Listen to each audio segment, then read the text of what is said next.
आज हम आपके सामने इतनी मोतबरी से बात क्यों कर रहे हैं? क्योंकि हैदराबाद और नामपल्ली के हम वोट पकड़े बोल के आज इतनी मोतबरी से बात कर रहे हैं आपके सामने। तो इसी तरीके से ये सब्जेक्ट नया है।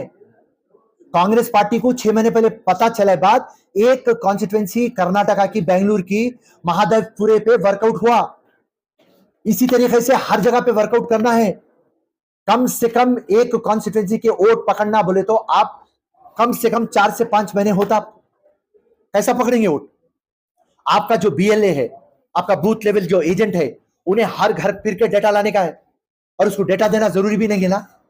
तो ये बहुत बड़ा मुश्किल का काम है, मगर नामुमकिन नहीं है। मगर एक चीज खुशी की बात है, मैं अकेला था ये सफर में, मगर अल्लाह चाहता था, इसलिए पूरे अपोजिशन और राहुल गांधी को पिक्चर में ला लिया। सारी दुनिया बोलती थी बोगस वोट नहीं जाएंगे, पर फिरोज खान के अंदर की एक आवाज बोलती थी अल्लाह और सच पे भरोसा था, अवाम पे भरोसा था कि यस एक दिन आएगा। आज राहुल गांधी और अपोजिशन जाग गया और आज SIR को लागू कर रहे हैं। अब अपन देखेंगे स्पेशल इंटेंसिव रिवीजन। अब इसके अंदर देखेंगे कि आप बोकस वोट किस तरीके से कायम रख सकते। आज जब पूरा अपोजिशन जाग गया और सर में आपको सफाई पेश करना है, अब देखेंगे कि बोकस वोट कैसा जिंदा रहेंगे। तब वक्त आया बोकस वोट को खत्म होने का।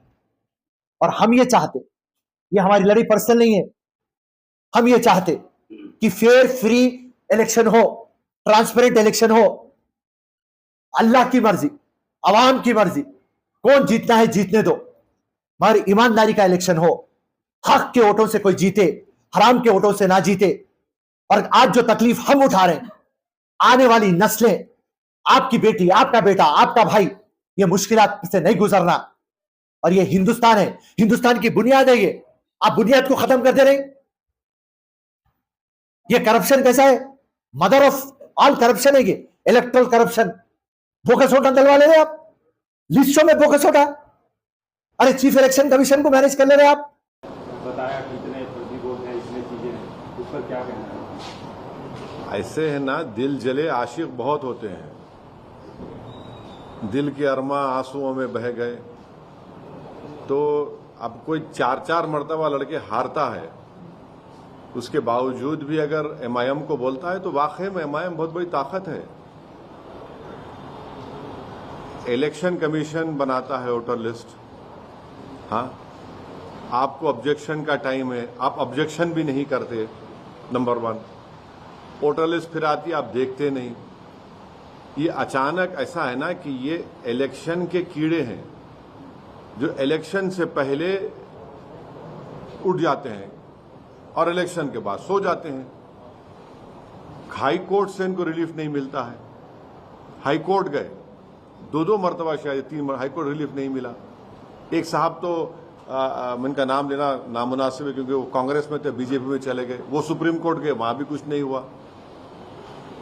ये क्या मजाक है। बल्कि इन लोगों ने कंप्लेन दी तो हैदराबाद में बाड़े होते, बाड़े मालूम आप लोगों को? बाड़ा मालूम क्या होता है हैदराबाद में? पर मालूम बाड़ा, बाड़ा क्या होता है? बाड़ा ऐसा होता है कि एक घर होता है, उसमें 4-5 कमरे होते हैं, उसमें लोग रहते हैं, एक फैमिली, 4-4 फैमिली। ये ही हमारे जितने हमारे ये तमाम ये दिल जले मजनू हैं, कंप्लेन दिए। जब इलेक्शन कमीशन की टीम गई, जाकर देखा तो वहां पूरे वोटर थे। ये हर चीज में आप इलेक्शन हार रहे, मैं जिम्मेदार। हाँ, तुम्हारी पार्टी में तुम्हारा कुछ नहीं हो रहा, मैं जिम्मेदार।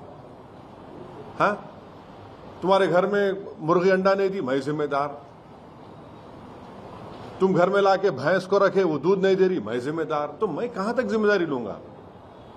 ये इस तरह के वाहियात किस्म की बातें करके आप उन वोटर्स को जो आपको वोट दिए और हमारे खिलाफ दिए, उनकी आप तौहीन कर रहे हैं।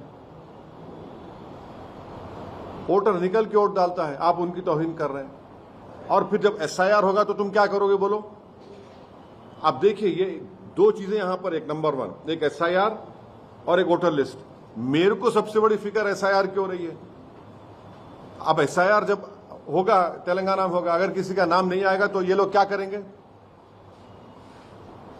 तुम तो बोल रहे नाम नहीं आना बोल रहे ना तुम, इसका मतलब तुम भारत की नागरिक छीनना चाह रहे थे, छीनना चाह रहे उनसे तुम लोग।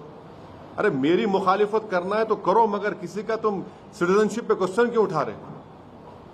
इस तरह की वाहियात बकवास बक के ये लोग प्रूफ कर रहे हैं कि ये लोग किसी वोटर का नाम निकालकर उसका सिटीजनशिप खत्म करना चाह रहे हैं, उसको कहीं का नहीं रखना चाह रहे लोग। ये असल मकसद है उनका। इनका असल मकसद यही है कि सिटीजनशिप इन लोगों की खतरे में पड़ जाए और हम वो होने नहीं देंगे। मैं तो आज से 20 दिन पहले पब्लिकली कह दिया हूं सबको, खासतौर से दलित मुसलमानों को, कि आप अपना बर्थ सर्टिफिकेट बनाइए। आप जितना आपका रेजिडेंस प्रूफ है उसको निकलवाइए।